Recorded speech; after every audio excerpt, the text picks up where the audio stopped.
ఎదుట పురుష రూపం కేశవస్వామి, వెనుక జగన్మోహిని ఆకారం సాలగ్రామశిల, స్వయంభవ యాకశిల, శంఖం చక్రం, గరపట్టుకున్నటువంటి హస్తం, గర, ఉంగరాలు, గోళ్ళు, అభయ హస్తం, శ్రీదేవి, భూదేవి, గరుత్మంతుడు, విష్ణు పదోద్భవ, గంగ పాదాల మధ్యలో గంగాదేవి విగ్రహం, నిరంతరము గంగ స్రవిస్తుంటుంది పాదాల మధ్యలో.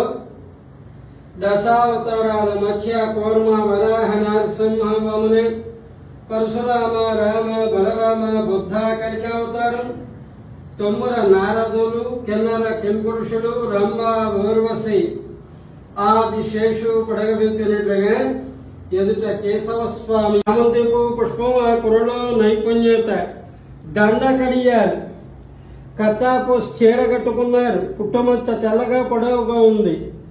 పద్మిని జాతి స్త్రీ లక్షణం పుట్టమచ్చ, దీపకాంతిలో నలుపు మీద తెలుపు అన్నమాట, తెల్లటి చార పుట్టమచ్చ, అందెలు గజ్జెలు, జగన్మోహిని ఆకారం. ధన్యవాదాలు.